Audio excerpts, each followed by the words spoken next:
voix. Et quand les sept tonnerres eurent fait entendre leur voix, j'allais écrire, mais j'ai entendu du ciel une voix qui disait, celle qu'on dit les sept tonnerres et ne l'écrit pas. Et l'ange que je voyais debout sur la mer et sur la terre leva sa main droite vers le ciel et jura par celui qui vit au siècle des siècles, qui a créé le ciel et ce qui s'y trouve, la terre et ce qui s'y trouve, la mer et ce qui s'y trouve, qu'il n'y aurait plus de temps.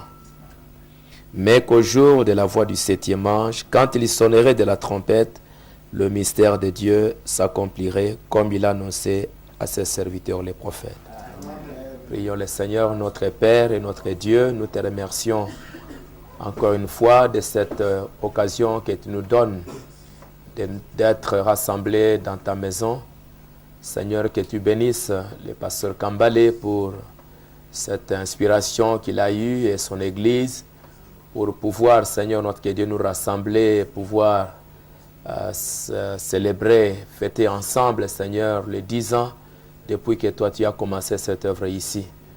Nous te réjouissons pour tout ce qui a été fait, Seigneur, jusque-là, et nous les abandonnons entre tes mains afin que tu les gardes encore pour les années à venir, afin qu'à la fin, Seigneur, notre Dieu, la grande récompense de tout ceci, Seigneur, soit qu'un jour, nous soyons ensemble dans la gloire.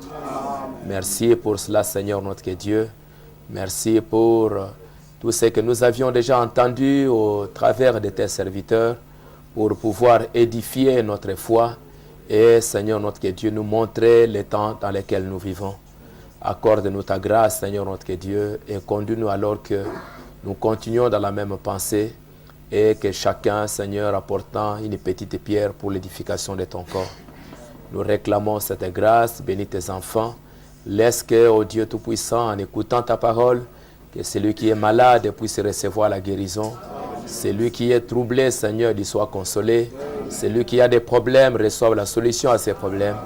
Et que, bien-aimé Père Céleste, tout soit pour ta gloire, dans le nom de notre Seigneur Jésus-Christ. Amen. Amen. Vous pouvez vous asseoir. Je remercie le pasteur Kambale pour nous avoir invités de pouvoir être dans cette convention et passer des moments ensemble. La Bible dit qu'il est doux et agréable pour les frères d'être ensemble. Amen. Et nous croyons que nous expérimentons toujours cette bénédiction quand nous sommes ensemble.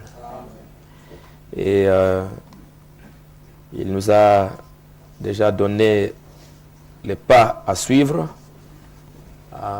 des sujets en rapport avec la prophétie. Et je crois que nous avons été très bénis à l'écoute des hommes de Dieu qui nous ont parlé de ce qui est en train de se passer en ces temps de la fin. Je crois que nous sommes vraiment un peuple privilégié. Un peuple privilégié parce que je vois toujours quand il y a des événements qui se passent dans le monde, vous allez trouver que les gens qui croient ces messages sont les plus avisés. Amen. Parce qu'ils veulent toujours savoir, bon, qu'est-ce que la Bible a dit, qu'est-ce que le prophète a dit. Ils suivent tous les événements.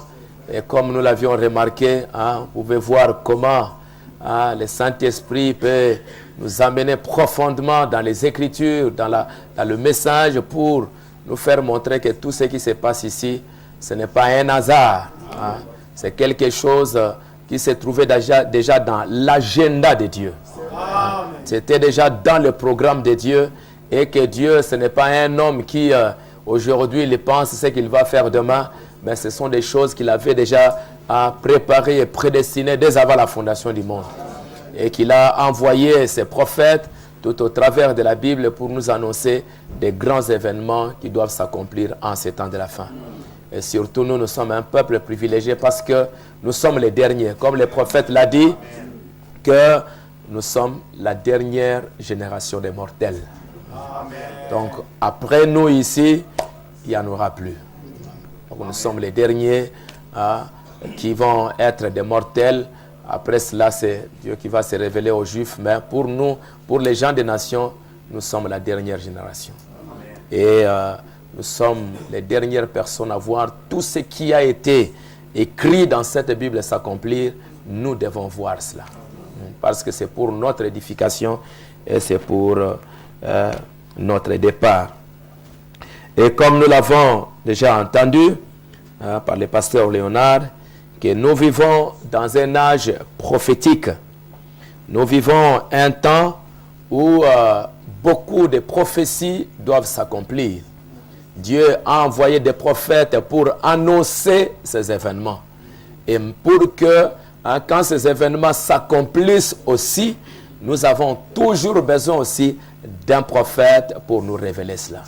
Parce que c'est par la bouche des prophètes que Dieu avait annoncé ces événements. C'est aussi par la bouche d'un prophète que Dieu va nous montrer l'accomplissement de ces événements. Donc c'est vraiment un grand privilège de pouvoir se retrouver dans ces temps-là. Et je lisais le prophète qui disait dans le message les signes de sa venue. Il est dit, paragraphe 24, il dit, nous savons que Dieu, à travers tous les âges, avant qu'il ne fasse quoi que ce soit, il avertit premièrement le peuple. Amen. Il avertit les gens. Et il leur donne un signe de l'approche, de la chose qui approche, de la chose qui est en train de venir. Oui. Il donne un signe. Et c'est toujours comme ça que Dieu fait les choses. Il nous avertit.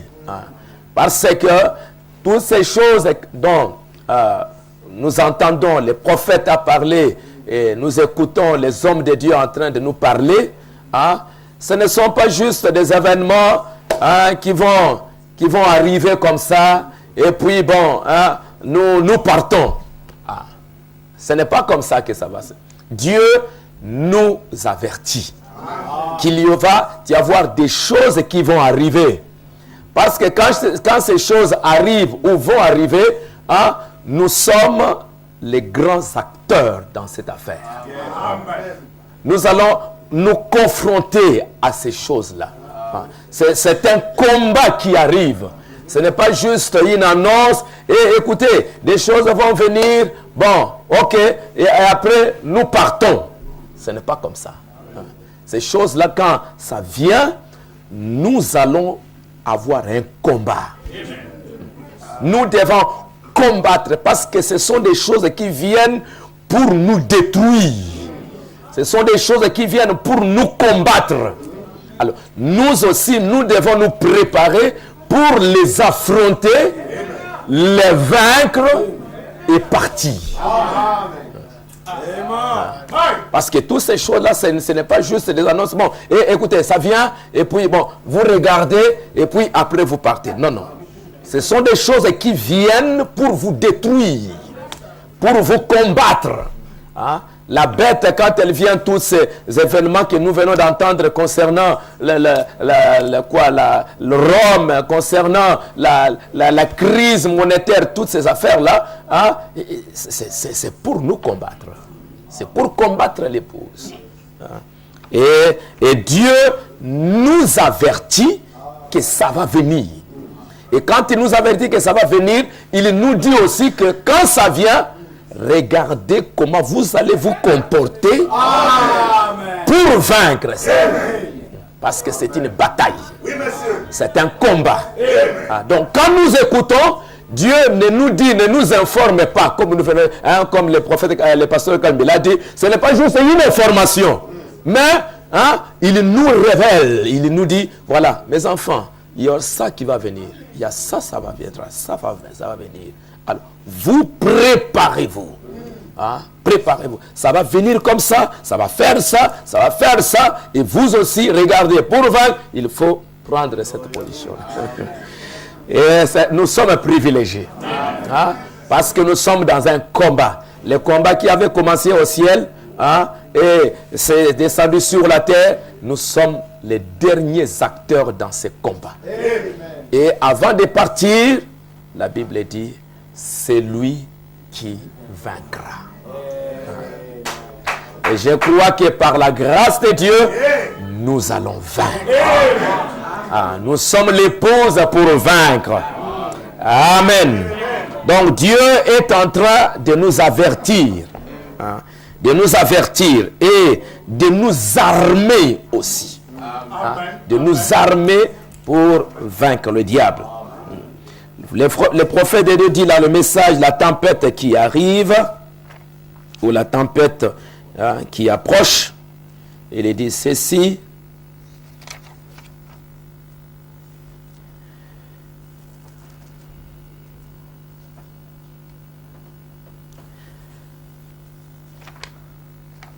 Il dit, paragraphe 41,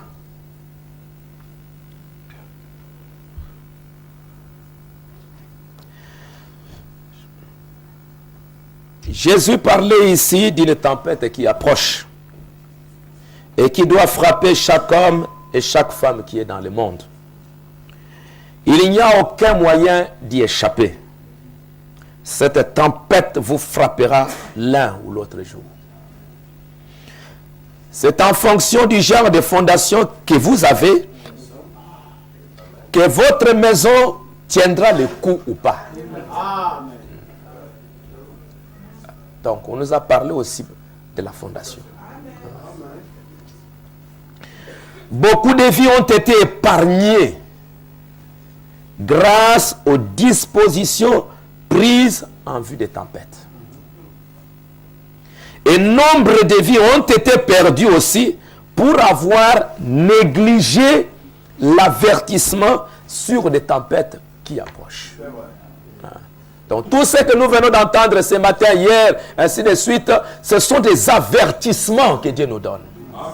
Mes enfants, sachez qu'il y a ça qui va venir, il y a ça qui va venir, il y aura ça, il y aura ça. Préparez-vous. Et nous devons nous préparer. Quand ces choses arrivent, comme la crise et tout ça, vous allez voir que du côté où le diable est en train, parce que c'est lui qui est en train, de ce côté-là, c'est lui qui est en train de faire tout ça. Il ne s'amuse pas. Ce sont des choses bien préparées dans les laboratoires des politiciens, des économistes, des financiers. Ce sont des choses qu'ils préparent sérieusement. Ils étudient comment et tout ça, comme j'ai lu un bon nombre de politiciens qui disaient dans la politique ou tout ça, il n'y a rien qui arrive au hasard. Donc, ce sont des choses qu'ils ont bien préparées, bien étudiées, et ils savent à quoi s'attendre. Ils savent bien à quoi ils s'attendent. Nous aussi, de notre côté en tant qu'épouses, ce ne sont pas des choses que nous écoutons, et puis nous rions, et puis nous sortons. Ce sont des choses, nous écoutons, nous étudions, et nous prenons aussi des dispositions pour combattre. Parce que ces choses-là, les amis, comme on peut les voir dans toutes les Écritures, quand ça se fait, le diable est en train de viser l'épouse. Donc, il se prépare, il arrange tout, il fait n'importe quoi. Nous aussi, nous devons aussi prendre des dispositions. Sinon, ça va être terrible. Donc, ce sont des avertissements. Et le prophète continue ici, il est en train de parler comment en Floride, dans le monde, quand il y a des tempêtes qui arrivent, des typhons qui arrivent, et il y a des prophètes aujourd'hui. Dans la météo, il y a des prophètes qui vous disent, il y aura la pluie qui va venir, il y aura des neiges, il y aura ceci, il y aura tout ça. On annonce tous ces événements. Le monde est arrivé très très loin qu'ils peuvent nous annoncer tous ces événements-là. Et Frère Branham dit, pour nous montrer que ce sont des avertissements. Quand nous écoutons la parole de Dieu dans des réunions comme ça, on écoute, ce sont des avertissements. Mes enfants, écoutez, il y aura ça qui va venir, il y aura ça qui va venir. Et nous devons prendre des dispositions. Frère Branham dit, ces prophètes météo en Floride sont très précis quant à leurs prédictions et ils sont là en vue de prévenir les gens du danger qui arrive, des tempêtes qui arrivent. Je lisais, je pense que c'était dans un journal à propos d'une tempête qui, il y a quelques années, s'était abattue sur la Floride centrale, et tous les alentours avaient été, les gens avaient été prévenus. J'ai quitté là il y a quelques semaines, il y avait un voisin qui était constamment à l'écoute de la radio à cause de ces tempêtes et c'était un chrétien de grande renommée. Il avait appris qu'un grand typhon venait dans cette direction, tordant les arbres et tout le monde avait été prévenu pour se mettre à l'abri. Et il pensa à son voisin qui avait une ferme d'élevage de poules, des bâtiments légers abritant des poules, des salles de couvées et ainsi de suite, et leurs enclos au point que tout ce qu'ils avaient dans leur vie, toute leur vie était lié à ces poules. Il a écouté qu'il y aura des orages, qu'il y aura une grande pluie, qu'il y aura des ravages terribles. Il a écouté ça à la radio. Et comme il était plein d'amour pour son voisin, il l'a invité, il a dit, mon ami, la radio vient de nous annoncer une grande prophétie, un grand événement, qu'il y aura des ravages. Alors, comme toi tu as des poules, comme toi tu as ceci, prépare-toi, mon frère. Essaye de mettre ces poules à l'abri, toi-même et nous tous, nous devons nous préparer parce que il y a une tempête qui arrive. Et les prophètes appellent tempête qui approche. Sans tarder, tel un fou, il courut jusqu'au portail, il arrêta sa voiture et sauta. Et il a dit à son ami, prends toutes les poules, mets-les dans ton abri contre la tempête et viens vite chez moi car un typhon ou une tempête approche et elle va tout détruire. Et l'homme s'est mis debout, l'ayant regardé en face, s'est ri de lui en disant, quelle blague. J'ai déjà entendu des gens prédire des choses semblables et ce n'est jamais arrivé. Et les voisins chrétiens étaient si agités qu'il dit, et si cela arrivait effectivement.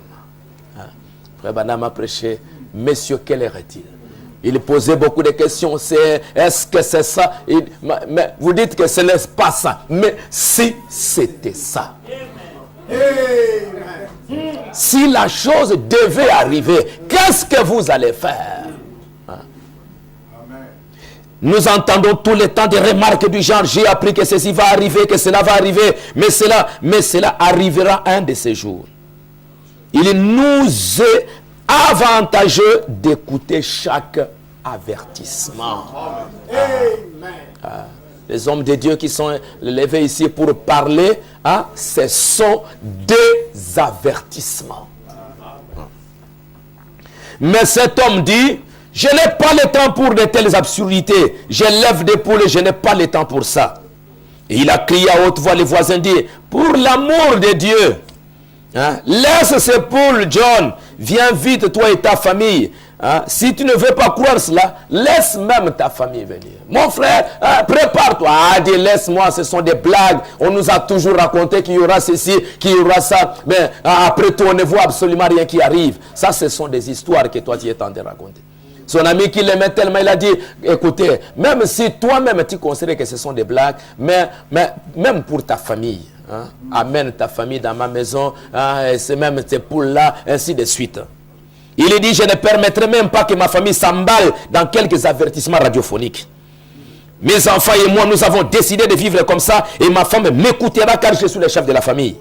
Il est obligé de m'écouter. Ici, c'est moi le chef, et je ne permettrai pas que mes enfants s'agitent et soient tiraillés par une absurdité. Et le voisin fit demi-tour, il rentra chez lui dans son abri. Et soudain, comme il n'a pas voulu écouter l'avertissement, soudain, les nuages les recouvrirent avant qu'il ne réalise. C'est de la même manière que le jugement frappe. Il vient soudainement et vous vous demandez comment il a pu venir si vite. Si vite. Aujourd'hui, on a entendu parler de la crise. Après, le monde fait semblant comme si ça se termine. Il fait semblant, les Américains, non, on a la récession, maintenant c'est fini, on commence. Ça, ce sont des mensonges. Ils vont faire semblant comme si les choses marchent. En Europe, non, maintenant ça va. Mais ce qui se prépare en bas, à un moment donné, brusquement, boum. Et si tu n'étais pas prêt, c'est fini. Tu n'auras plus le temps de pouvoir te préparer, dire, il y avait ça, c'est terminé. Parce que Dieu ne perd pas son temps. Il a déjà parlé, on voit la chose s'accomplir, la chose est en route. Amen. Et après, le jugement frappe, il vient soudainement et vous demandez comment ça peut venir si vite. Oh, j'ai vu des hommes cruels qui jadis maudissaient Dieu, tomber s'écriant en disant, comment pouvez-vous m'infliger un tel châtiment? Toute la fondation fut balayée, et ainsi de suite. Il se peut que vous vous moquez du messager, il se peut que vous soyez même capable de le tuer, mais vous ne pouvez pas tuer le message. Quand la tempête balaya la contrée, elle a envahi les poulaillers et le fermier, et on ne retrouva jamais son corps. Et maintenant, sa femme, quand les eaux sont venues, et tout ça, après, comme les prophètes de Dieu disent, ils étaient là quand les eaux sont venues, ils avaient une petite maison. Les enfants ont dit, bon, on va monter au-dessus de la maison pour se protéger. Et la femme aussi est montée dessus. Et les serpents aussi ont dit, bon, nous aussi, nous sommes en guerre, il y a un problème ici, nous devons chercher là où fuir. La maman, les enfants et les serpents aussi ont dit, nous allons fuir. Ils se sont retrouvés là-bas et les serpents ont mordu maman, ont mordu les enfants. Tous sont complètement. Ils sont tous morts. Et frère Branham dit, pourquoi ils sont tous morts? Et les papas, et les enfants, et les poules, et tout le monde, ils sont tous morts. Branham dit, parce qu'ils n'ont pas fait attention à l'avertissement. C'est vrai. Amen. Écoutons l'avertissement du Saint-Esprit. Amen. Dieu nous a donné des sentinelles qui sont en train de nous parler, de nous dire des choses qui sont en train de se passer. Et Branham dit, quand la tempête se fut calmée, les équipes de secours à la recherche des corps et ainsi de suite, la trouvèrent la femme morte sur la toiture avec ses enfants gisant à ses côtés. Vous avez intérêt à prendre en considération un avertissement. Amen. Premièrement, avant de donner un avertissement, il faut que des dispositions soient prises pour la sécurité. Amen.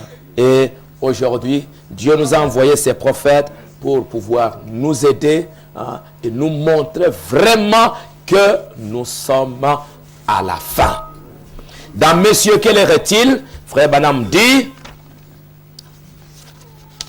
à la page 11, le prophète de Dieu, il a lu Apocalypse chapitre 10, 1 à 7. Et il a intitulé, Messieurs, est-ce le signe de la fin? Il dit, nous savons tous que nous vivons un temps glorieux pour l'Église, mais un temps horrible pour l'incrédule. Nous vivons l'un des temps les plus dangereux de tout ce qui a existé depuis le commencement du monde. Un temps très très dangereux. Aucun prophète, aucun apôtre, à aucune époque, n'a jamais vécu à un temps tel que celui dans lequel nous vivons maintenant. C'est la fin. Amen. C'est la fin. C'est écrit dans les cieux. C'est écrit sur la face de la terre. C'est écrit dans tous les journaux. J'ai acheté un livre aux États-Unis, La fin de l'Amérique. Eux-mêmes là-bas, ils disent que c'est la fin de l'Amérique. Ils savent, ils voient que nous voyons des choses et tout ça. Non, c'est notre fin ici. Mais malheureusement, même s'ils voient que c'est la fin, mais ils n'ont pas un moyen pour fuir. Mais nous avons reçu la grâce, nous voyons la fin, et Dieu prépare une voie pour échapper à ces jugements. C'est ça la grâce de Dieu pour moi. Parfois, vous allez voir que tous ces événements sur la crise, vous allez voir que parfois, même des hommes politiques, même des philosophes et tout ça, ils en parlent, ils disent, mais il y a quelque chose qui ne va pas, ça ne va pas, c'est la fin, c'est la fin, c'est la fin. Mais ils disent ça, ils s'arrêtent là. Mais Dieu nous a fait grâce de ne pas simplement voir que c'est la fin, mais de nous donner un moyen pour vaincre et pour échapper. C'est la fin. Si vous pouvez lire l'écriture, les prophètes ont vécu un temps où pour une nation l'écriture était écrite sur la muraille, mais nous vivons au moment où l'écriture est sur la muraille pour les temps. Pour toutes les nations, la terre, le temps est à la fin. Alors nous devons sonder les Écritures, comme ce matin, pour voir l'heure dans laquelle nous vivons. Nous sommes à la fin. À la fin. Et le prophète de Dieu dit que, pour montrer encore que nous sommes véritablement à la fin, il va nous montrer que chaque 2000 ans, le monde arrive à la fin. À chaque 2000 ans, le monde arrive à la fin.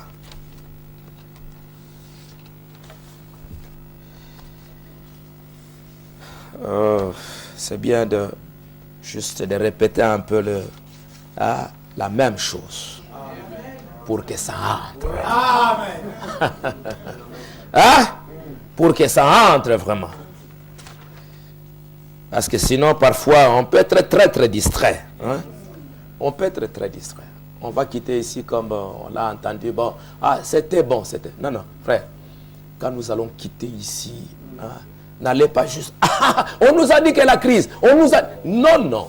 On vous a dit que c'est la crise. Mais qu'est-ce que toi, tu dois faire? Cette crise-là, elle ne vient pas comme ça et puis elle ne va pas passer comme ça. Elle aura des répercussions graves. Il y a un but pour lequel cette crise est en train de venir. Il y a un but derrière. Et ce but-là, c'est vous qui êtes la cible.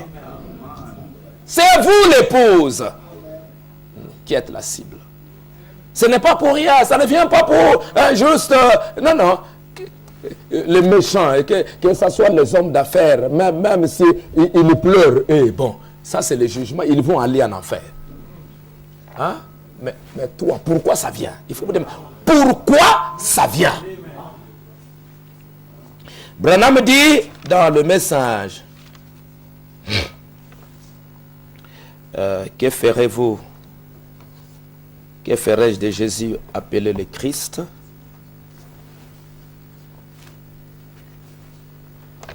Le 1963, paragraphe 98, chaque 2000 ans, nous arrivons à la fin. Et c'est pourquoi nous voyons toutes ces choses arriver, parce que le moment est vraiment là pour que ces choses arrivent. 98, le prophète de Dieu nous dit, on est en 1964, n'est-ce pas? Et je pense qu'on affirme qu'il y a encore 17 ans selon le calendrier. Et nous sommes en 64. 1964, ce qui fera 36 ans d'ici le 21e siècle. Ici, on était encore en 64. En 63 vers la fin. Tous les 2000 ans, le monde arrive à la fin du système mondial. Amen. Le système religieux. La fin de tous les systèmes. Amen. Tous les 2000 ans, le monde arrive à la fin du système mondial. Le système religieux, la fin de tous les systèmes. Et Dieu doit entrer en scène. Amen. Il l'a fait du temps de Noé. Amen. Les premiers 2000 ans. Yes. J'avais lu dans l'histoire que depuis Adam jusqu'à Noé, ça s'est passé à peu près 2056 ou quelque chose comme ça. 2000 ans. Branham dit, les deuxièmes 2000 ans, le système est revenu à notre texte de ce matin, au jugement. C'était quand Jésus comparaissait devant Pilate. Et il a de nouveau envoyé sa parole. Il a envoyé sa parole par un prophète du temps de Noé pour avertir son peuple, pour leur dire que, mes amis, c'est la fin, préparez-vous, Dieu va détruire le monde. Et pour vous qui va croire la parole, qui allez croire la parole, l'arche est ici. Noé était en train de travailler, de construire l'arche pour que ce soit un moyen pour échapper au jugement. Et le deuxième 2000 ans, c'était à partir de Noé jusqu'à Jésus-Christ. Et là aussi, Dieu devait détruire le monde. Il devait détruire le monde. Et quand il est venu, au lieu de détruire le monde, comme lui-même a pris notre place. Amen. Il s'est détruit lui-même. Il est mort à notre place. Il a pris nos péchés. Il a versé son sang. Et malgré ça, une nation a été détruite. C'est Israël. Israël, comme nation, ça a été détruit. Et puis, ils se sont dispersés dans le monde entier. Et les gens ont rejeté. Il a de nouveau envoyé sa parole du temps de Jésus. La parole manifestée dans la plénitude. Et les gens ont encore rejeté cela. 2000 ans encore. Noé jusqu'à Jésus, 2000 ans, c'était la fin. Une nation détruite, Jésus a pris notre place. S'il n'avait pas fait ça, c'est le monde qui allait être complètement détruit. Et aujourd'hui, depuis Jésus-Christ, jusqu'au moment où le prophète est en train de prêcher, on est en 1964. Et Branham dit, il reste encore 36 ans pour qu'on totalise encore 2000 ans. Et la parole a été apportée et l'organisation l'a rejetée. À ce moment-là, en 1964, on attendait 2000 ans, l'an 2000. Mais écoutez qu'aujourd'hui, nous sommes en l'an 2009.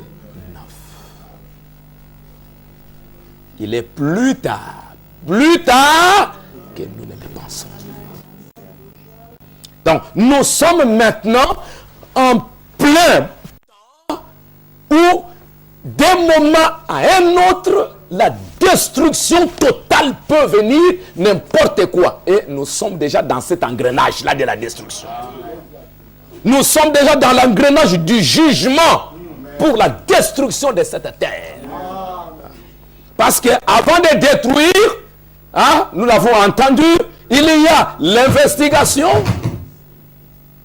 Avant de détruire, il y a l'investigation. Est-ce que c'est vrai? Et c'est toujours au travers d'un prophète que Dieu commence à voir, à juger et à faire tout ça. Et tout est déjà dans cet engrenage-là. L'investigation. Et puis après, Dieu va dire que j'ai vu le prophète qui rougit parce que Dieu voit les choses au travers du prophète. Au temps de Lot, Dieu a dit, j'ai entendu les péchés, j'ai entendu les cris, j'ai appris tout ce qui se passe à Sodome. Je vais descendre pour voir si cela est vrai. Et quand Dieu est descendu pour voir, il n'est pas descendu dans la colonne de feu en train de regarder. Il est descendu, il est entré dans un homme. Et au travers de cet homme-là, il est venu pour se rendre compte de ce qui s'est passé. Ce qui arriva au temps de Lot arrivera de même à l'avènement du Fils de l'homme. Un temps pour voir, pour remarquer, est-ce que c'est vrai? Et aujourd'hui, en ce temps de la fin, Dieu vraiment est descendu. Il est entré dans Malachie 4. Le ministère du Fils de l'homme. Dans quel but? Pour voir ce qui se passe sur la terre. Toutes les promesses de Dieu en ce temps de la fin nous montrent que nous sommes au temps du jugement, nous sommes au temps de la destruction. Parce que la promesse pour ce temps, Dieu, Jésus-Christ dit, ce qui arriva du temps de Noé, arrivera de même à l'avènement du Fils de l'homme. Et le temps de Noé, c'était la destruction, c'était le jugement. Ce qui arriva au temps de Lot, arrivera de même. Sodome et Gomorrhe ont disparu. Hein? Dieu a jugé ce monde-là et c'est fini. Et après, hein, le prophète de Dieu se tiendra là. Il dit, hein, Dieu dit, j'ai vu, allez maintenant, j'accuse cette génération. J'accuse au nom de Jésus-Christ, je condamne cette génération. Amen. Je vous condamne parce que vous n'aviez pas écouté la voix de Dieu. Hein, vous êtes condamnés parce que il n'avait pas prêché ça. Ici, il prêche la tempête qui arrive, le jugement qui arrive. Ça, c'était vers les années 60. Mais maintenant, en 1963, après que le juge soit descendu, il dit maintenant, je condamne. Je condamne. Et mes amis, nous sommes vraiment à la fin. Et Branham me dit, à quel point sommes-nous proches? Peut-être qu'il est plus tard que nous ne le pensons. Nous sommes à la 2009. 2010. Dans quelques jours. Et cela peut arriver à tout moment. Noé a prêché 120 ans. Amen. La vie de Moïse, 120 ans. Cette année, si Branham était encore vivant, 100 ans. Combien de temps nous reste encore? Et pour nous aujourd'hui, sachez que Jésus a dit, les jours seront abrégés. On ne sait pas. C'est la vérité. Peut-être que c'est déjà arrivé, autant que nous le sachions, comme je l'ai dit, le dimanche passé. Dans le message, il y a ici un homme qui peut allumer la lumière. Le prophète de Dieu nous dit encore, paragraphe 219, exactement la même chose. Il dit, je vais vous demander quelque chose. Il est le même hier, aujourd'hui, éternellement, maintenant. Écoutez, quand il s'est tenu là dans Jean 14 et 12, il a dit, les œuvres que j'ai faites, vous les ferez aussi. Et même des plus grandes parce que je m'en vais au Père. Le ciel et la terre passeront, mais cette parole ne faillira jamais. Or, si nous sommes à la fin de l'âge, où sont ces plus grandes œuvres qui allaient être accomplies? Amen. Vous voyez, c'est là que nous en sommes. Écoutez, si le calendrier romain il est juste, il nous reste 36 ans. Tous les 2000 ans, le monde arrive à sa fin. Au bout des 2 premiers 1000 ans, il fut détruit par l'eau. 2000 ans plus tard, c'était la venue de Christ. Voici 1964 qui approche, encore 36 ans, et d'après le calendrier astronomique égyptien, nous avons un retard de 17 ans. Il est 17 ans plus avancé. Cela nous laisse encore 19 ans. Jésus a dit que l'œuvre serait abrégée à cause des élus. Sans quoi nulle chair ne serait sauvée. Où en sommes-nous? Le système économique, le système financier, le système religieux, tout doit arriver réellement à la fin. Et nous voilà en train de voir toutes ces choses qui sont en train de s'accomplir devant nous, et toutes les promesses de Dieu en rapport avec notre temps nous montrent toujours que c'est la fin. Luc 17:30, ce qui arriva au temps de Noé, c'est la fin. Ce qui arriva au temps de Sodome, c'est la fin. Malachie 4 nous parle aussi que c'est la fin. Toutes ces choses, toutes ces promesses nous montrent réellement que nous sommes arrivés à la fin. Et comme le frère l'a mis dans son invitation pour les grands événements qui doivent arriver en ces temps de la fin, le pasteur Laurent nous a parlé de la crise. Comment ça arrive.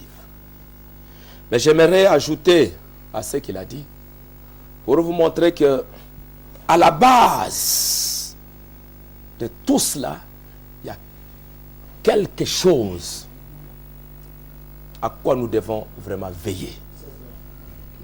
Et c'est la chose même avec laquelle nous allons nous confronter maintenant. Parce que la crise, elle est là, mais derrière la crise, il y a un monsieur qui se tient là. Il y a un monsieur qui est à la base de tout ce qui est en train de se passer. C'est Rome. C'est l'Église catholique. Vous savez, frère Branham a dit que quand, je crois que ça a été mentionné dans le programme, que le jour où vous verrez l'Allemagne, Berlin, Est, se rassembler,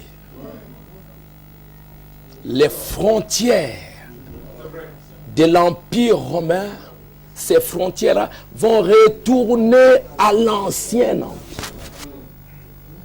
Amen. C'est vrai. Nous avons un prophète. Amen. Nous avons un prophète. Amen. Quand l'Allemagne va de nouveau se réunir, Berlin-Est et Berlin-Ouest vont se réunir, ça va ramener les frontières de l'Empire romain à ce qu'il était avant. Amen. J'ai essayé un peu de regarder dans l'histoire et vous allez voir que l'ancien empire ou l'Allemagne joue un rôle très très important dans l'Empire romain. L'Allemagne. Pas la France, mais l'Allemagne.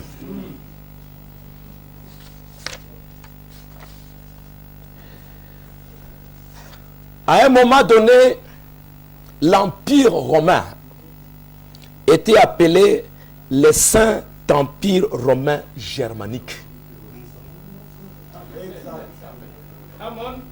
Le Saint-Empire romain germanique. Ou Saint-Empire romain de la nation germanique. Donc, il y a un moment donné où c'était d'abord l'Empire romain. Il y a eu des guerres, il y a eu toutes sortes de choses. Et à un moment donné, dans l'histoire, dans le Moyen-Âge, c'est devenu le Saint-Empire romain germanique. Au temps de sa plus grande extension, l'Empire comprend presque tous les territoires de l'actuelle Europe centrale ainsi que des parties de l'Europe du Sud. Et c'était une superficie d'à peu près 6 500 000 km². Et cet empire romain, avec son nom, le Saint-Empire romain se réclame directement de l'Empire romain antique, qui se raccroche, tout comme l'Empire byzantin, à l'idée d'une domination universelle. Et quand j'ai regardé, jusqu'en 1806, le Saint-Empire romain germanique est l'appellation officielle de l'Empire, souvent abrégée par SRI ou Sacrum Romanum Imperium. Et tout ça, au centre là-bas, c'était l'Empire allemand. Cet empire romain comprenait tous les bassins de la Méditerranée, l'Europe, l'Asie occidentale, est un peu comme l'Afrique du Nord. Excusez-moi, est-ce qu'il y a comment d'enlever ça? Et quand j'ai regardé même la carte,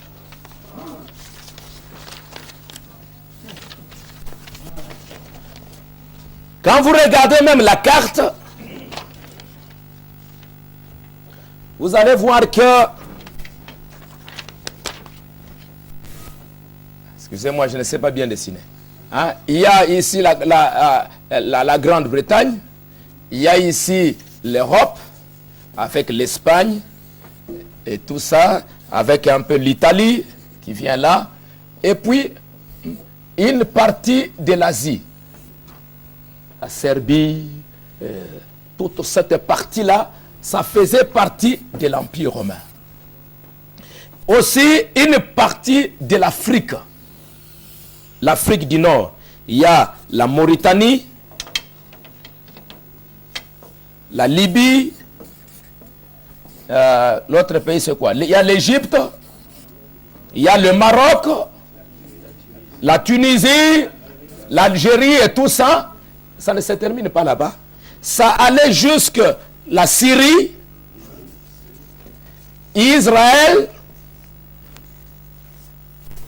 Quand Jésus est venu, Israël était sous l'Empire. Tous ces pays-là étaient ensemble avec l'Asie.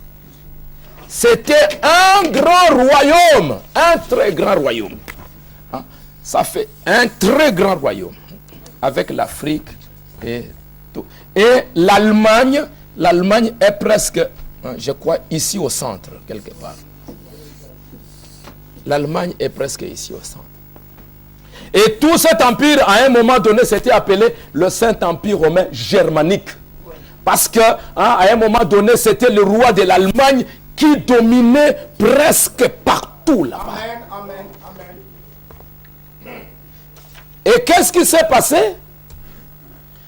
Au moment, Hitler, si vous lisez l'affaire des trompettes, Hitler a cherché à un moment donné de pouvoir récupérer, avoir cette domination-là.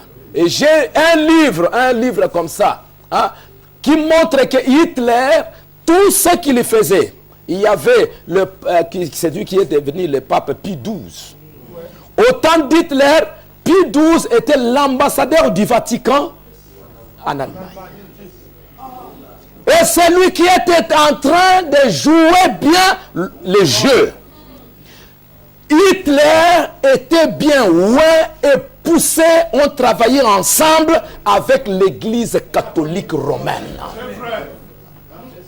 Et c'était vraiment poussé par l'église catholique romaine pour essayer un peu par la guerre ou bien par la force de pouvoir récupérer un peu tout son territoire.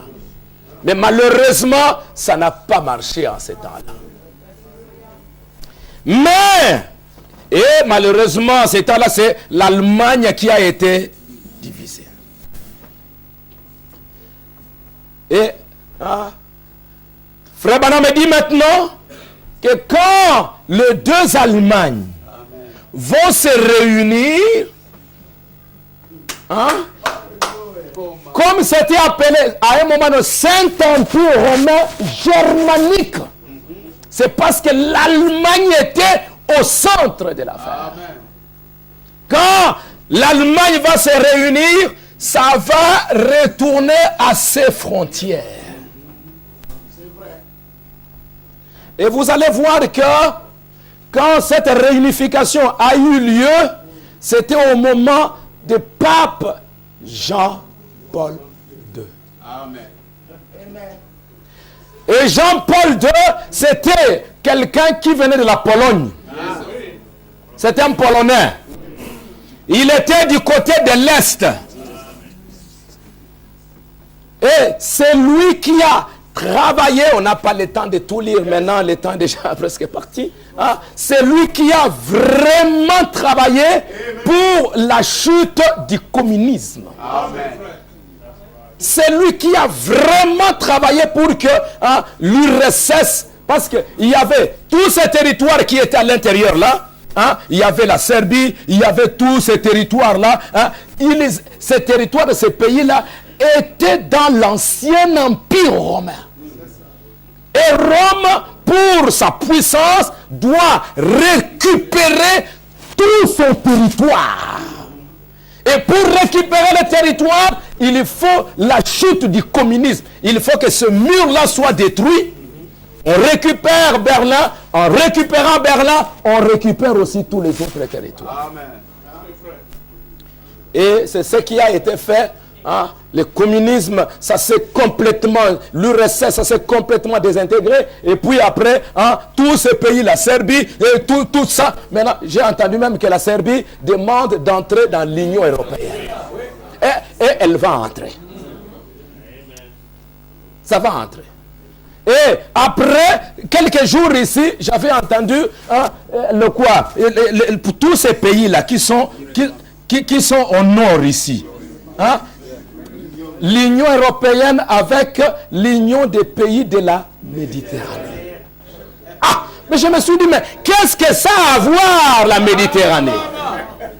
L'Union européenne avec tous ces pays, et quand je regardais, tous ces pays étaient aussi dans l'ancien empire romain.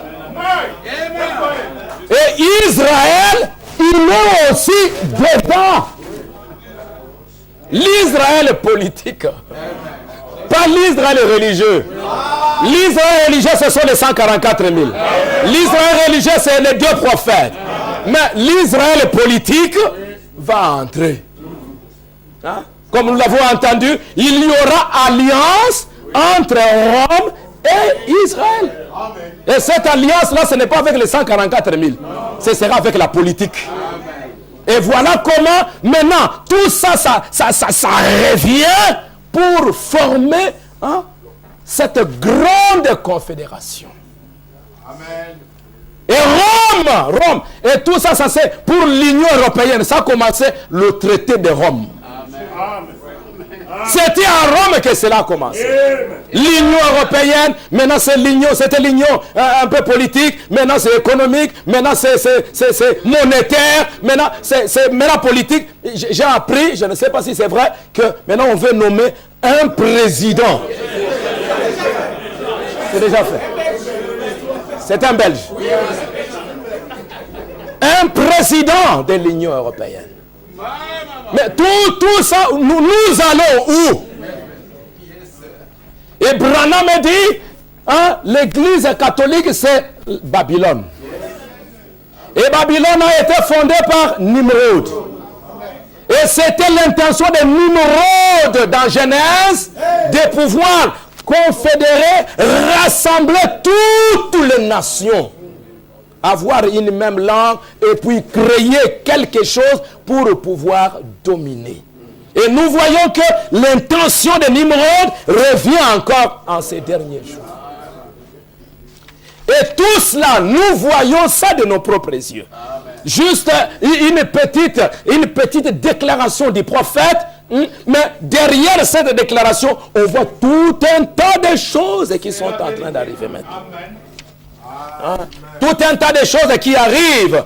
Et quel est le but de tout cela? 6 millions, Hitler a essayé, ça n'a pas marché. Et Jean-Paul II a essayé aussi, et maintenant, j'ai un livre ici. Il y a un agenda ici. Il y a les clés de ce sang. Les clés, the keys of this blood. C'est un jésuite qui était vraiment dans toutes ces affaires-là. Il a travaillé avec tous ces papes et il a quitté et il a mis ici l'agenda politique de l'Église de Rome. L'agenda du Vatican. Comment il va d'abord, le Vatican, premièrement, pour dominer, parce que c'est ça le but de l'Église catholique. Il dit, pendant 2000 ans, l'Église de Rome se prépare à quelque chose, dominer le monde. Pendant 2000 ans. C'est préparé à ça. Et c'est écrit dans leurs livres, dans leurs archives. Hein, et aussi, comme c'est la parole de Dieu après tout. Hein, parce que Dieu a dit que ce ne sera pas les États-Unis, ce ne va pas être la Russie, ça va être Rome qui va diriger le monde. Et pour diriger le monde, à un moment donné, Rome s'est retrouvée avec deux camps, hein, deux puissances, deux superpuissances. Il y avait le communisme, la Russie ou l'URSS et les États-Unis. Alors, pour dominer, il fallait faire tout pour écraser la première puissance, c'était le communisme et l'URSS. Et ils ont travaillé sérieusement, le pape avec en Pologne, Lech Walesa et toutes ces affaires-là, hein, vous savez. Et puis après, la Pologne a pris Lech Walesa a pris l'autorité et le communisme s'est écrasé. Et maintenant, Rome a récupéré ou est en train de récupérer complètement toute cette partie-là de l'Asie. Maintenant, il n'a plus quelqu'un qui va lui dire un mot de ce côté-là. C'est fini. Même l'URSS, la Russie, n'est pas capable. J'ai vu une autre prophétie dont le prophète a parlé. Il dit, regardez la Russie. Il dit, regardez la Russie. Un de ces jours, la Russie va commencer à chercher le pétrole. Et quand vous verrez ça, surveillez ça. Aujourd'hui, la Russie qui est un pays pauvre, ils ont trouvé beaucoup de pétrole. C'est un pays qui a beaucoup de gaz. Maintenant, la Russie a beaucoup d'argent. C'est fini. Quand vous avez beaucoup d'argent, c'est fini. Il est déjà pris. Il ne fera rien. Sauf, comme ce que Dieu a dit, qu'un jour, il va se retourner pour détruire Rome. Mais pour le moment, il ne fera plus rien. Le communisme étant tombé, l'Église catholique a trouvé que maintenant, mon ennemi maintenant, c'est les États-Unis. C'est une puissance qui est là. Je dois faire tout pour combattre et détruire l'Amérique. Et la puissance de l'Amérique, c'est son économie. La puissance de l'Amérique, c'est sa monnaie. C'est la monnaie, le dollar éparpillé partout qui dirige presque toute l'économie mondiale. Et je dois écraser l'Amérique. Et pour écraser l'Amérique, ce n'est pas un projet d'un jour, mes amis. Rome a commencé à pénétrer les États-Unis, ça fait de longues années. Il arrive là-bas, Rome commence à installer des écoles. Rome a de grandes universités. Aux États-Unis, ce sont des universités catholiques. En préparant tout ça, des élites, des intellectuels sont sortis de toutes ces universités. Ils sont entrés dans le Sénat. Ils sont entrés partout là-bas dans la politique. Jusqu'à ce que ces hommes sont devenus même des présidents. Et tout ça, c'est Rome qui prépare la chute de l'Amérique. Et j'ai lu un rapport, j'ai regardé dans mes papiers, je ne l'ai pas vu. Et Rome a investi aux États-Unis des milliards et des milliards que l'Amérique n'a pas.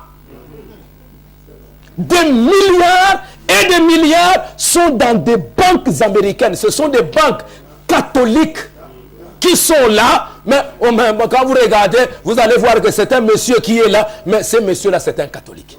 Et ces banques-là, pendant la crise ici, ces banques-là n'ont pas eu de problème.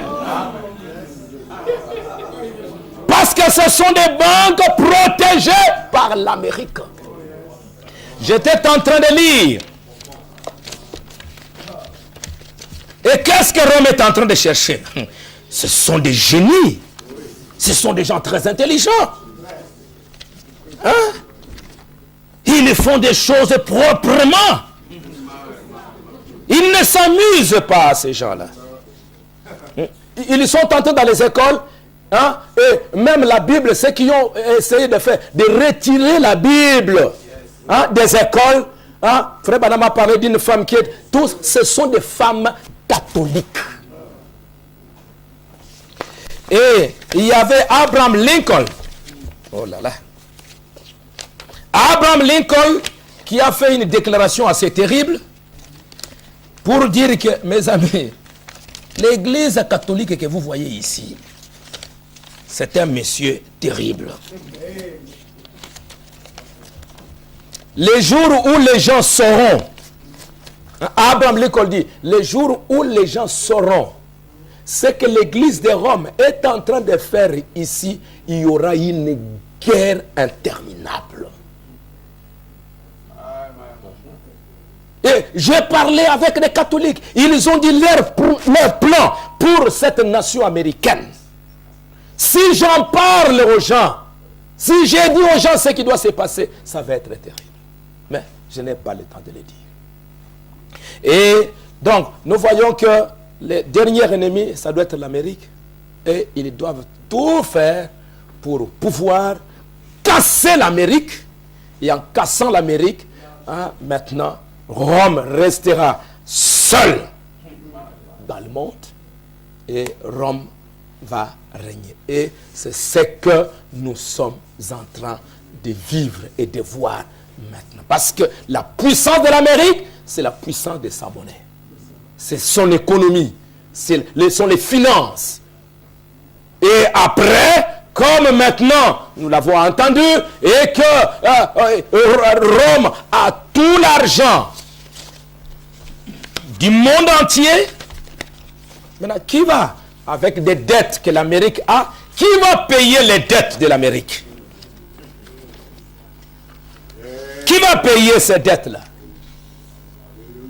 Pour payer ces dettes-là, les États-Unis sont obligés d'aller chercher maintenant les pays les plus puissants au monde. Et le pays le plus puissant au monde, c'est le Vatican. Et Branham dit ceci, dans la manière d'un vrai prophète. Il dit, c'est ce qu'il nous faudra faire, sinon nous aurons à faire face à une réalité. Toutes les richesses du monde appartiennent à l'Église catholique. Elle a l'argent, elle a l'or pour racheter tous nos titres financiers. Pensez-vous que tous ces négociants, ces grands hommes du pays, ne vont pas se livrer pour éviter la faillite dans leurs affaires et la contrefaçon monétaire? Ils feront volte-face et recevront cet argent de l'Église catholique. Et alors, elle aura fait l'affaire. Ah. C'est Rome qui possède la majeure partie des richesses du monde. Et Branham dit, il possédera la totalité du commerce mondial et des affaires. C'est Rome.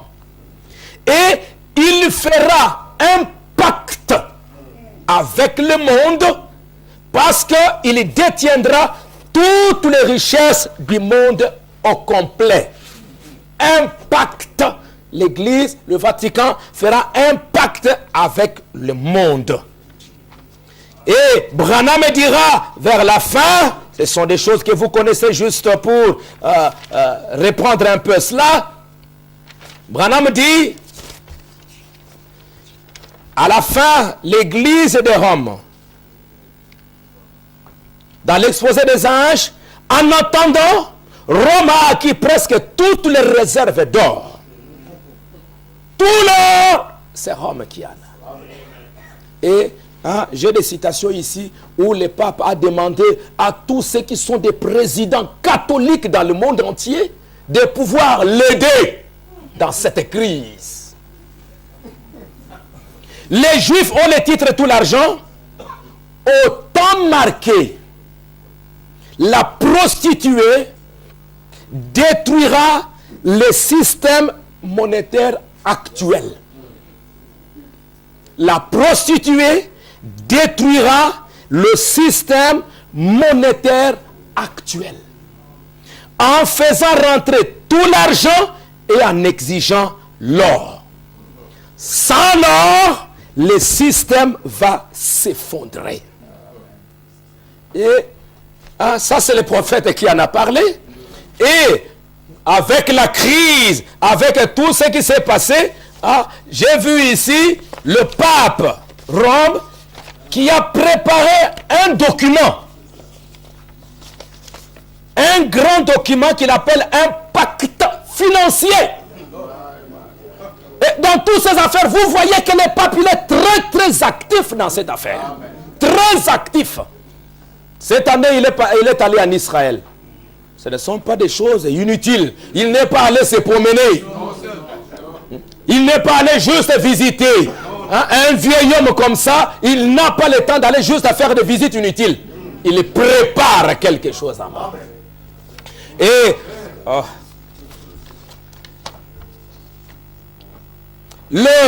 le président Sarkozy, dans son discours, il va dire, l'année 2009 peut être aussi une année fondatrice. 2009 peut être l'année de naissance d'un nouveau capitalisme, d'un nouvel ordre mondial. Une année de progrès décisif vers la paix. Cela ne dépend que de notre volonté. La crise économique et financière, je le dis comme je pense, ce n'est pas une fatalité. Bon, il dit, nous devons trouver un nouveau système de régulation. Frère Branham a dit que la prostituée va changer le système monétaire actuel. Trouver un nouveau système, ce sera l'enjeu du sommet de Londres. Je puis vous dire une chose, l'Europe aura une position commune forte. Je puis vous dire une deuxième chose, nous n'accepterons pas un sommet qui ne décidera pas. Je puis vous dire une troisième chose, on ira ensemble vers ce nouvel ordre mondial et personne, je dis bien personne, ne pourra s'y opposer. Ça c'est Sarkozy, vous savez comment il parle, hein? Un autre dictateur. Un autre dictateur. Et c'est vrai. Frère Branham a dit que l'Amérique n'est pas une démocratie. Branham a dit que c'est une dictature militaire. Dans le 3e exode. Une dictature militaire. Ce n'est pas la démocratie, on nous trompe. Hein? Et toutes ces affaires-là, pour nous montrer réellement, mes amis, que nous sommes arrivés à la fin.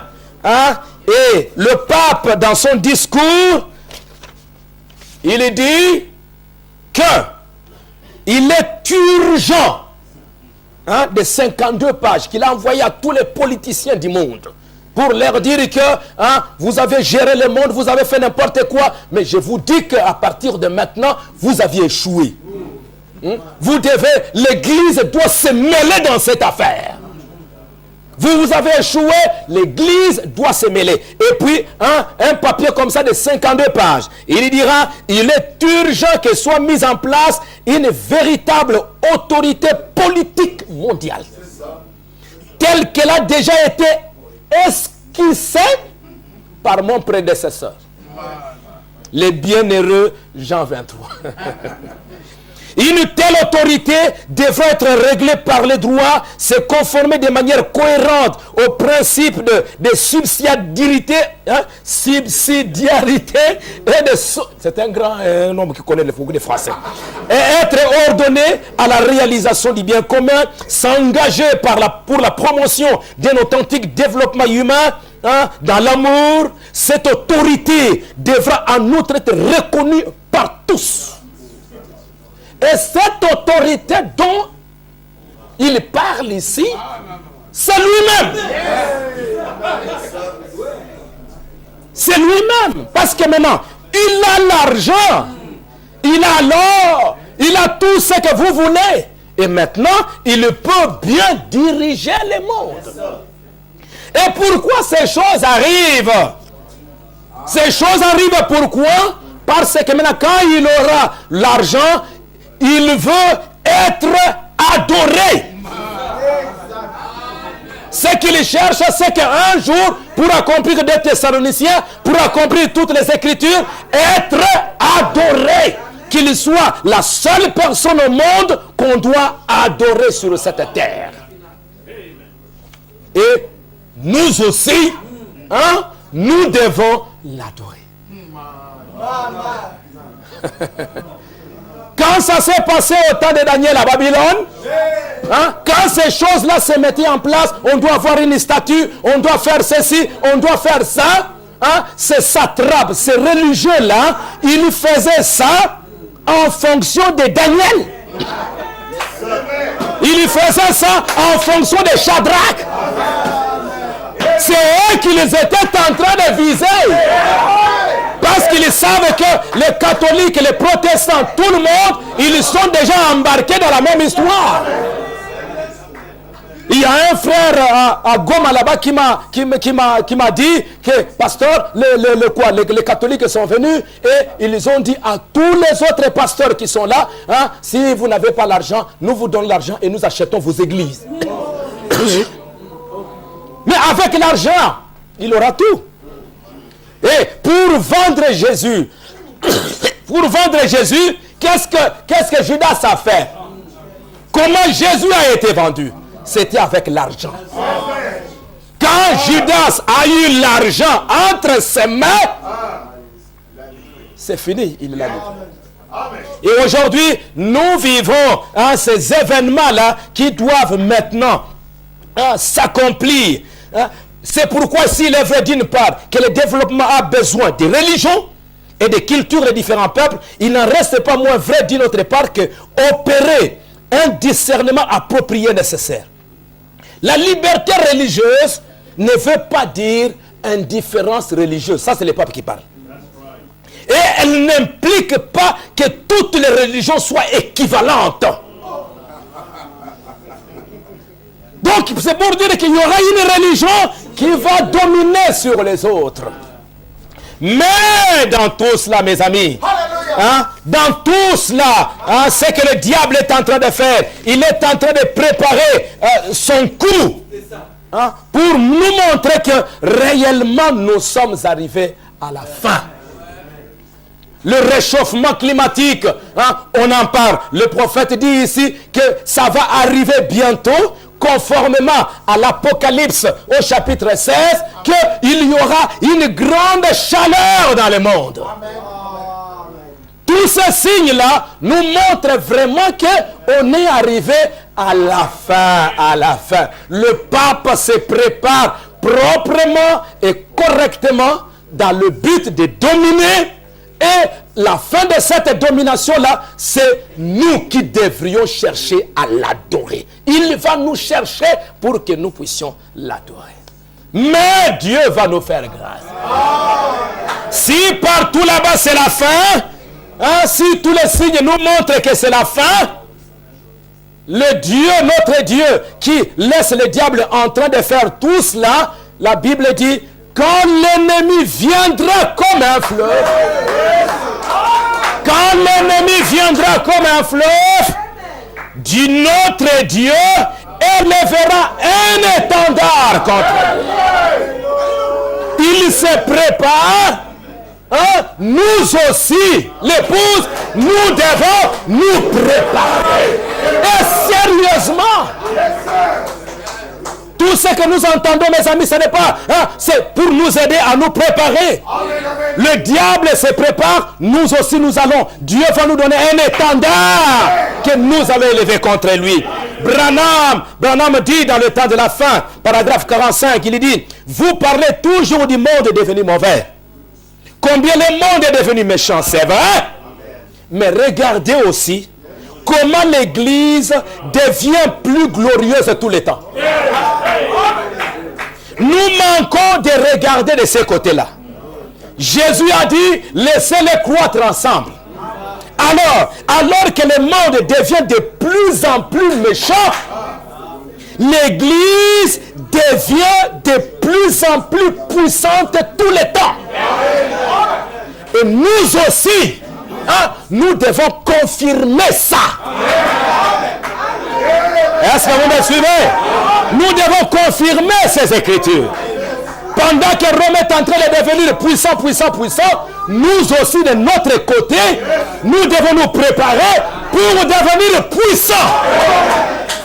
Et pour devenir puissants, c'est la parole qui nous aidera à devenir puissants. Branham dit, quand l'ennemi vient comme un fleuve, l'Esprit de Dieu élèvera un étendard contre cela. Même s'il vient comment? Même s'il a tout l'argent, même s'il a toute la popularité, même s'il fait n'importe quoi, notre Dieu va élever l'étendard. Alléluia, avançons. Les vents soufflent, déployez vos voiles. Avancez droit en face de la tempête. De quoi vous souciez-vous? Qui est le capitaine? Il s'en occupera maintenant. N'ayez pas peur, je suis toujours là. Hein? Et maintenant, Branham dit, remarquez encore, non seulement cela, mais quand tout l'enfer est lâché, tout le ciel est aussi lâché.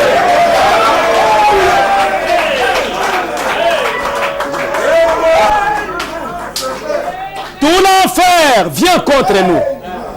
La crise monétaire, toutes ces affaires, ça vient comme un fleuve pour nous envahir, nous engloutir. Mais tout le ciel aussi descend. Et Branham dit, quand l'ennemi vient comme un fleuve, l'Esprit de Dieu lève un étendard contre lui, et ces deux forces se sont toujours manifestées à la jonction du temps. Nous sommes maintenant à la jonction du temps. J'ai appris que Ora Robert, il est mort. L'année où Branham a 100 ans, hein, Ora Robert, lui aussi, il s'en va. Toutes ces choses-là. Nous voyons dans la prophétie, ils viennent à Troie vers Abraham. Dieu dans la chair humaine, il parle avec Abraham. Il n'a pas beaucoup traîné. Il n'a pas beaucoup traîné. Il est parti. Mais il y a les deux là qui sont restés et qui sont partis. Ils ont travaillé, ils ont aveuglé les gens. Ah, c'est pour dire que, comme il parle là, c'est pour dire que l'aveuglement est complet. Il n'y a plus d'espoir. Et Billy Graham, il est déjà un vieux homme, peut-être d'un moment à l'autre aussi, lui il va partir. Mais regardez que c'est au moment où Abraham a eu 100 ans. Quand il a eu 100 ans, c'est au même moment que Isaac, le fils promis, est venu dans le monde. Je crois que nous allons entrer maintenant dans quelque chose de glorieux pour nous. Alléluia. À la jonction. Et frère Branham dit, dans le message, le Fils doit naître maintenant. Le Fils doit être manifesté dans l'épouse maintenant. Parce que c'est le seul moyen pour nous de vaincre. Dans la puissance de transformation. Frère Branham dit maintenant, souvenez-vous, n'oubliez pas ceci. Hein? Maintenant, pensez-vous que Satan va laisser les choses aller ainsi sans opposer de résistance? Oh non, certainement pas. Il va venir à toute vitesse un de ces jours comme un tourbillon. Donc c'est pour nous dire que ce que nous venons d'entendre ce matin, c'est un combat qui vient, mes amis. Ce ne sont pas juste, bon, ils vont devenir... Non, non. Hein? Derrière tout ça, Rome est en train de venir pour nous combattre. Mais nous lui disons, nous n'avons pas peur. Mais quand l'ennemi vient, l'Esprit de Dieu élève un étendard. Continuez à vous élever dans la prière. Devant Dieu.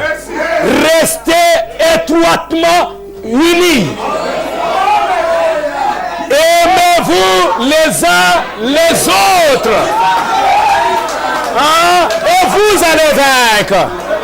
Si tous les signes nous montrent que c'est la fin, partout c'est la fin, partout là c'est la fin, le prophète de Dieu nous dit, nous aussi pour l'épouse, il y a un signe pour nous qui nous montre que c'est la fin.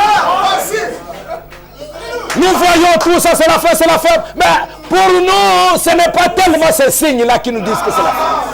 Pour l'épouse, Branham dit, dans le 7e psaume, paragraphe 231, il dit, nous devons nous rappeler que ce 7e psaume, c'est la fin du temps.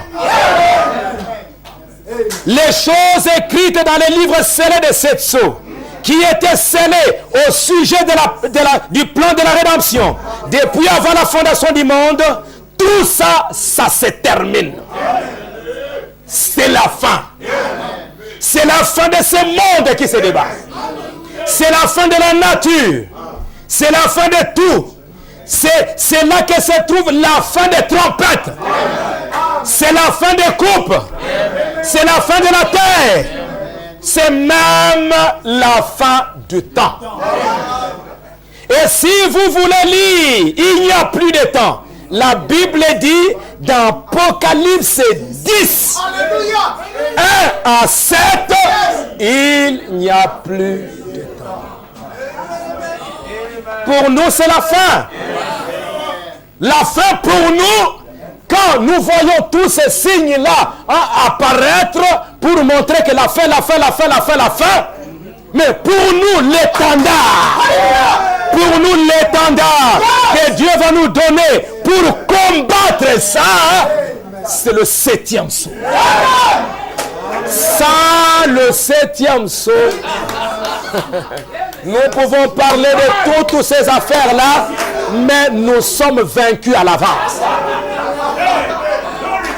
Mais pour l'épouse, le 7e psaume marque aussi la fin.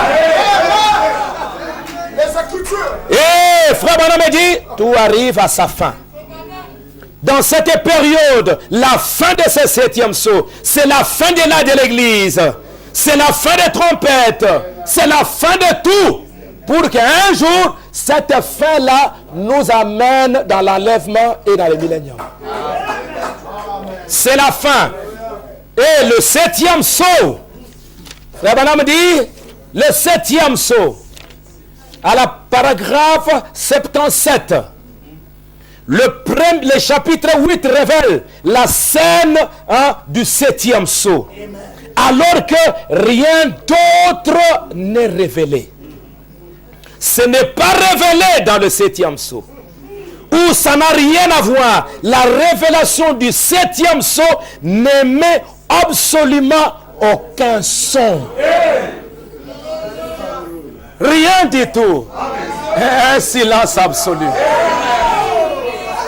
Pendant que ce que le diable est en train de faire, s'est mis dans le livre, s'est préparé, mais Dieu, lui, pour élever un étendard contre lui, il nous donne le 7e psaume. Et ce 7e psaume-là, depuis que cela a été écrit, c'est resté silencieux. Pour que le diable ne sache pas ce que Dieu va faire et comment il va le faire. Parce que dès qu'il sait comment ça va se faire et qui va le faire, il viendra détruire. Regardez au temps de Jésus. Quand il a appris que Jésus était vivant et il était né, et on lui a dit que c'était à Bethléem. Regardez ce que le diable a fait. Il a envoyé l'armée pour aller détruire Jésus-Christ là-bas. Mais il ne l'a pas trouvé. Dès qu'il voit, non, ça peut se faire comme ça, il vient pour détruire. Mais Dieu donne le 7e psaume, il ne dit rien à ce sujet. Et Branham dit, dès le commencement, dans la Genèse, ce 7e psaume, il en est question. dans la Genèse. Donc ce mystère du 7e sceau, vous pouvez voir depuis la Genèse jusqu'à l'Apocalypse, Dieu révèle le 7e sceau dans des types, dans des images, dans des symboles. Depuis la Genèse, quelque chose qui n'est pas écrit, mais qui est révélé. Quand nous regardons dans la Genèse, nous allons voir à un moment donné Eliezer qui vient. Eliezer, il va aller chercher Rebecca. Il arrive là-bas. Quand il arrive, il va s'agenouiller. Il va dire, la femme à qui je demanderai de l'eau, et qu'elle me donnera de l'eau. Et qu'elle-même, donnera de l'eau au chameau, soit l'épouse. Il y a deux parties. Il y a la première partie, donnez-moi de l'eau. C'est écrit. On peut lire. C'est écrit. Vous pouvez lire. Mais donner de l'eau au chameau, ce n'est pas écrit. Ce n'est pas révélé. Ça, c'est le mystère de l'épouse. Et regardez, Eliezer va aller, Rebecca, donnez-moi de l'eau. Ça, Rebecca a entendu. Et après, donnez-moi de l'eau, c'est écrit. Mais l'autre partie, il ne lui a pas dit. C'est resté dans la pensée de Dieu. C'est resté un mystère. Ce n'est pas révélé. Et Rebecca, écoutez un peu. Rebecca va accomplir cette partie écrite. Elle prend l'eau et elle donne. C'est écrit. Mais maintenant, Eliezer était resté en train de voir la partie non écrite. Le mystère. Pour voir si c'est l'épouse, elle va recevoir la révélation de la partie non écrite.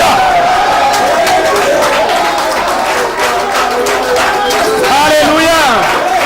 Et regardez Rebecca était là après avoir lu, maintenant, elle va maintenant. Elle prend l'eau, elle donne au chameau. Elle prend l'eau, elle donne au chameau. Elle prend l'eau. Qui lui a dit ça? Si vous demandez à Rebecca, ce que tu fais là, c'est écrit où? C'est écrit où?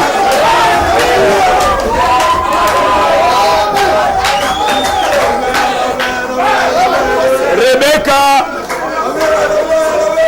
elle va te dire, bon, je n'ai pas discuté avec toi. Hein? Elle était en train d'accomplir un mystère non écrit. Et c'était cette révélation-là qu'il a identifiée comme épouse.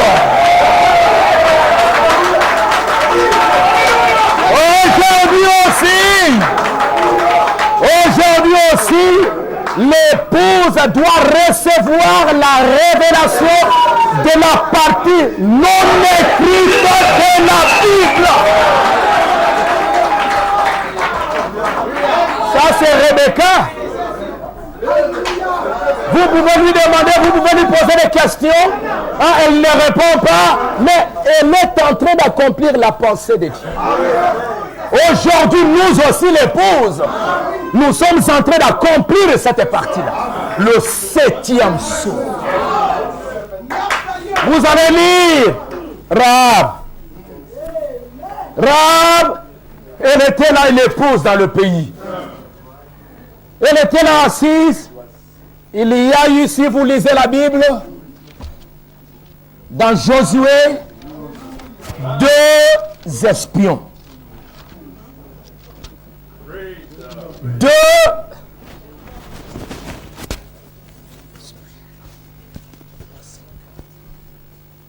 2 espions qui sont partis.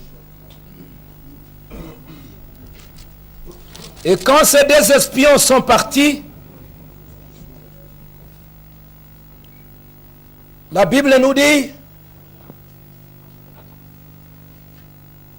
fils de Nun fit partir secrètement de Sittim 2 espions, en leur disant, allez examiner le pays et en particulier Jéricho. Il fit partir ces 2 espions secrètement, dans le secret. Et quand ces 2 espions sont allés, ils arrivent dans le... 2, il y en avait 2. Ils entrent dans le pays, personne ne savait qu'il y a quelque chose. Ils arrivent là-bas, mais Rahab va recevoir ces 2 messagers qui sont venus dans le secret. Elle va les recevoir. Pas seulement ça, elle va les cacher.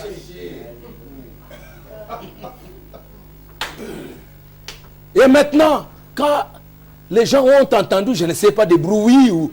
Hey, nous avons entendu, il y a quelque chose qui se passe. Il y a quelque chose qui se passe. Ils viennent là. Rahab! Nous avons appris qu'il y a 2 personnes qui sont arrivées ici. Où est-ce qu'elles sont? Rahab, non, non. Non, il n'y a personne ici. Allez là-bas. Si vous allez là-bas.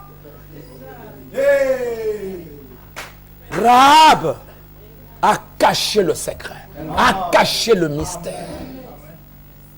Ils sont partis, ils ont cherché, ils n'ont pas trouvé. Et après, Rahab va monter. Il dit, mais voilà, moi, on voulait vous tuer, moi je vous ai reçu, moi j'ai entendu ce que Dieu a fait, et tout ça, vous êtes venus dans cette maison, je vous ai épargné la vie. Qu'est-ce que vous allez faire? Donnez-moi aussi une garantie, l'assurance. Donnez-moi l'assurance que vous laisserez vivre mon père, ma mère, mes frères, et vous allez les sauver. Ces espions sont entrés dans un secret, et personne ne les savait. La seule personne qui savait, c'était Rahab. Et le salut de Rahab, c'était aussi ça. Amen. Écoutez, ces hommes lui répondirent, nous sommes prêts à mourir pour vous si vous ne divulguez pas ce qui nous concerne. Amen. Gardez ça secret. Branham, ce mystère, ce 3e pôle, n'en parle à personne. Jean, tu as vu, n'écris pas, ne révèle pas ça. Maintenant, aujourd'hui nous le savons, mais en ce moment-là, personne ne le savait. Ne divulguez pas ce qui se passe. Et quand l'Éternel nous donnera le pays, nous agirons envers toi avec bonté et fidélité. Et regardez, après, elle a mis un fil rouge et elle a fait descendre les espions et les espions sont partis. Personne. Il y a quelque chose qui est arrivé. Un événement s'est passé qui concerne le salut de Rahab, mais personne ne savait ce qui était en train de se passer. Vous demandez, vous allez entrer dans la ville, mais il semble qu'il y a des gens qui sont entrés ici. Des gens qui sont entrés. Qui a vu? Ils sont où? Ils sont partout. Mais quand vous allez demander à Rahab, il y a deux personnes qui sont arrivées. Rahab, il n'y avait que Rahab et ceux qui sont dans la maison de Rahab qui connaissaient le mystère. Et ce mystère-là, c'était le salut de Rahab. Si vous ne divulguez pas le secret, si vous ne révélez pas le mystère, aujourd'hui, dans ces derniers jours, nous voyons deux personnes. Apocalypse 10 nous montre qu'il y a eu deux personnes qui sont descendues, qui sont manifestées. Il y a l'ange puissant qui descend, Jésus lui-même. Il descend sur la terre. Il y a le septième ange. Branham dit, le septième ange, il est le messager du septième sceau. Et le septième sceau, c'est un secret complet. Ces deux hommes, ils sont venus sur la terre pour sauver Rahab. Ils sont venus dans les secrets, dans le mystère du septième sceau. Le monde entier ne connaît rien. Mais il y a une épouse. Toi, tu es l'épouse. À un moment donné, on croit que Branham, c'est juste un homme comme tous les autres hommes. Mais à un moment donné, quand l'ange là, il descend, Branham dit, le septième ange, il est sur la terre. Et quand il descend, il entre dans ses messagers. Et il y vient. Combien peuvent reconnaître ça? Tout le monde ne savait rien. Toute la ville ne comprenait rien. Mais il n'y avait que l'épouse qui pouvait comprendre qu'il y a quelque chose qui se passe. Vous aussi, il y a des espions. Des hommes qui sont venus sur la terre pour votre salut. Mais le monde ne connaît rien.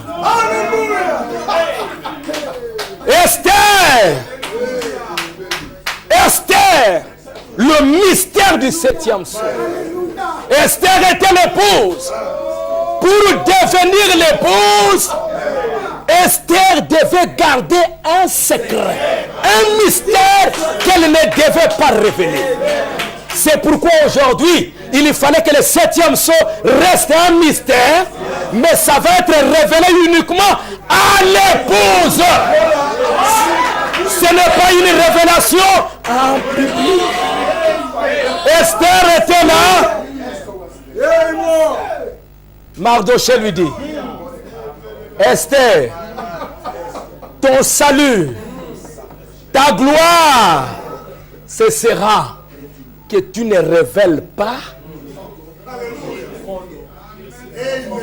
ton origine. Garde ça secret. Et la gloire d'Esther, c'était parce qu'elle a gardé ce mystère-là. Elle est devenue reine. Personne ne savait que Esther était une juive. Si les gens savaient que Esther était une juive, elle ne serait pas parvenue à la mort.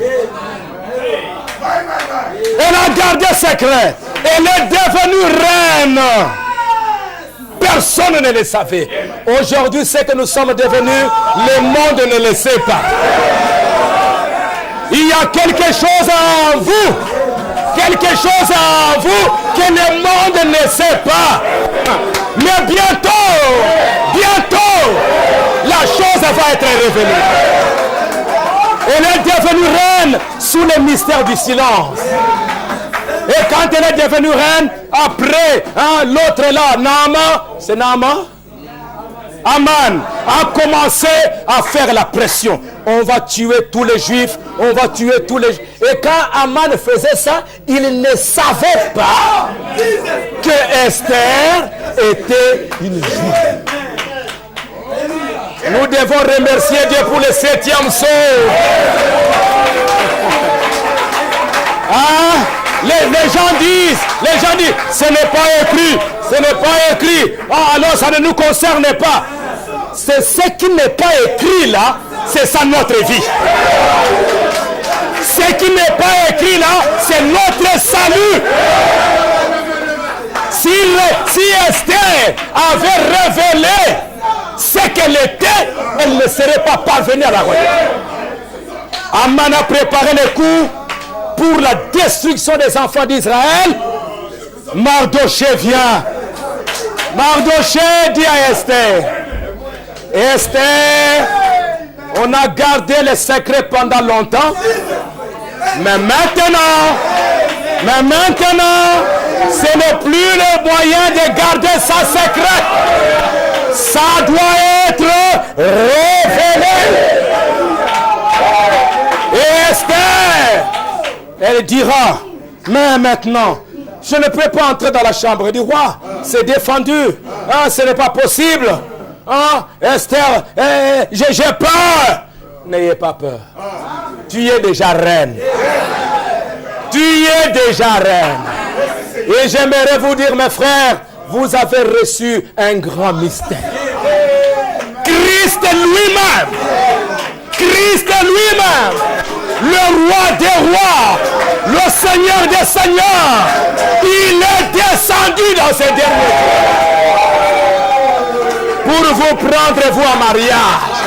Branham dit, la venue du Fils de l'homme, c'est pour le mariage. Il y a un mariage. Vous êtes maintenant, Branham dit dans la brèche, que à cause de l'ouverture de la parole, vous êtes maintenant assises à côté de Christ. Et le roi Esther va prier. Hein? Oh Dieu, pendant 3 jours. Je crois que c'est aussi un temps pour nous de prier. C'est un temps pour nous de nous consacrer pour comprendre qui nous sommes. Nous sommes un peuple privilégié. Un peuple qui a reçu une grâce spéciale. Mes amis. Et c'est dans la prière que nous pouvons découvrir qui nous sommes.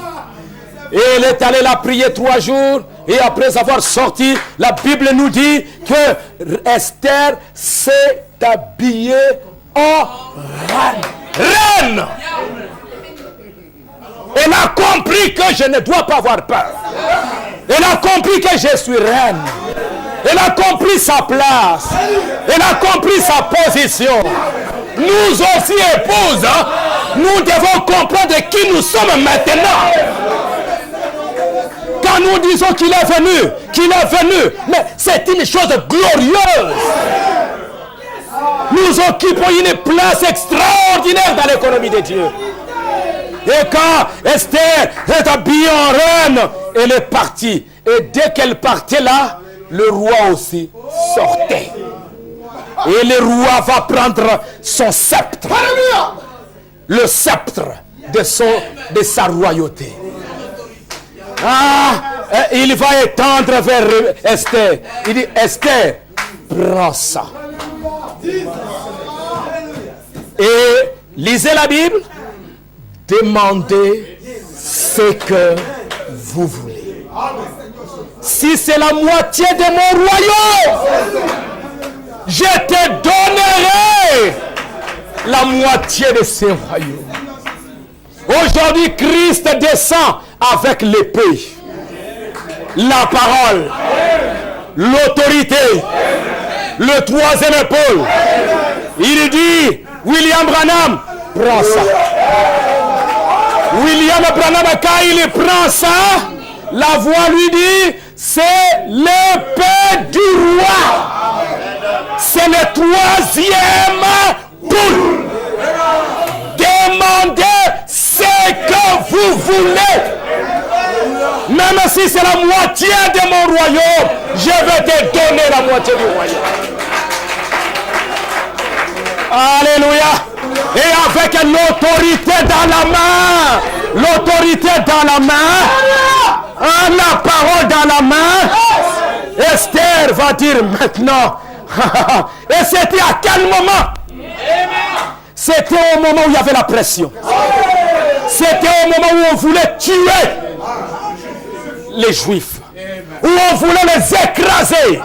Au moment où la bête avait pris toute l'autorité. Aman régnait dans tous les pays. Mais au même moment, Esther recevait aussi l'autorité. C'est pourquoi, laissez-moi vous dire, laissez vos serviteurs vous parler constamment du 7e sceau. Vous parlez du 3e épaule. Vous parlez de l'autorité que vous avez maintenant. Recevez cette autorité, mes amis. Le diable se prépare. Aman de ce côté-là, des campagnes partout, des lettres. Et partout là-bas, je vais les détruire. Je vais les détruire. Je vais les détruire. Je vais les détruire. Mais Aman, tu te prépares là-bas avec ta crise. Tu te prépares là-bas avec ceci. Tu te prépares ça. Mais sache que Esther aussi, dans le mystère du 7e sceau, est en train de se préparer. Pendant qu'Esther se préparait là, même Aman ne savait pas ce qui était en dessous. Et quand elle a reçu l'autorité, après, elle appellera, le Aman viendra. Roi dit, Esther, qu'est-ce que tu veux? Esther dit, mon mari, mon chéri, je demande mon salut. Je demande la vie sauve. La vie sauve? Qui veut te tuer? Qui veut te tuer? Qui veut te faire du mal? Il y a ce monsieur Aman. Il veut me tuer. Mais te tuer, mais toi tu es une juive. Mais oui! Je suis juif. Aman qui était là. Le mystère venait d'être. À quel moment? Au moment où il y avait. C'est cet homme qui m'en veut. Il a fait ceci, il a fait ça, il a fait ça, il a fait ça. Comme déjà, Esther avait déjà le sceptre. Comme Esther avait déjà l'autorité. Même les rois ne pouvaient rien faire. Même les rois ne pouvaient rien faire. Nous avons l'ouverture de la parole. Nous avons l'autorité. Alléluia. Demande ce que tu veux. Je veux la mort de cette personne. Parce que j'ai reçu l'autorité. Et Branham dit, mes chers frères, le 7e sceau, c'est le 3e épaule. Et le 3e épaule, attendez, dès que la pression va commencer, observez le 3e. Même si le diable prépare quoi? Même s'il va dire vous n'allez rien acheter. Même s'il va dire vous n'irez nulle part. Mais je vous annonce la bonne nouvelle. Le 3e épaule. L'autorité. Vous allez la manifester. C'est quand la pression était là que Esther, le mystère a été dévoilé. Aujourd'hui, il nous voit ici. Quand j'ai entendu le pasteur qui disait que, bon, parce que moi je n'étais pas à Kinshasa, ça fait plusieurs jours. Hein, que les autorités là-bas ont dit, non, maintenant, tout le monde doit entrer dans... J'étais là assis. J'ai dit, J'ai dit alors, l'année prochaine, si c'est ça, c'est l'année où je vais bousculer les choses.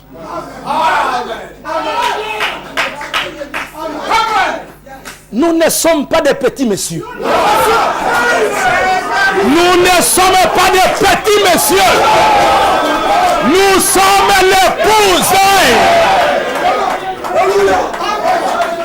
Alléluia. Israël dans le naturel, c'est un petit pays. Mais il n'y a aucun pays dans le monde qui s'amuse avec Israël. Vous jouez avec Israël, Israël va vous corriger. Nous sommes la sémence royale. Alléluia. Le monde s'amuse avec nous. Nous allons les corriger. Nous avons la parole. Nous avons l'autorité, mes amis. Christ lui-même. Des grands soldats comme Kayumbi, comme les autres, les Didier, à Paris, partout là-bas, Mosaka, un peu partout. Vous allez vous jouer avec nous. Nous sommes très forts. Celui qui est en vous est plus grand que celui qui est dans le monde. C'est pourquoi, mes chers frères, le 7e saut, c'est l'étendard. C'est la chose que Dieu nous a donnée pour pouvoir vaincre. C'est pourquoi nous devons rentrer dans nos laboratoires.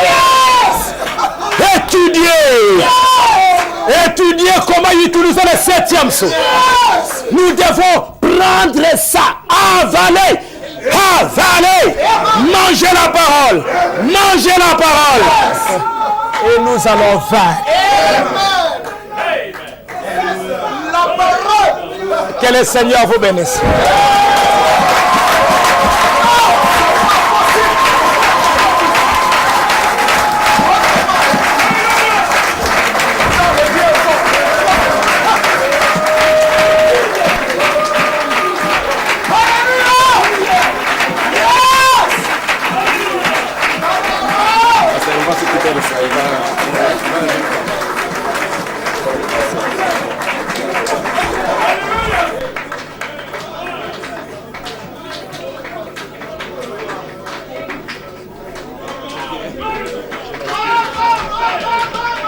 Acclamons encore très fort le Seigneur.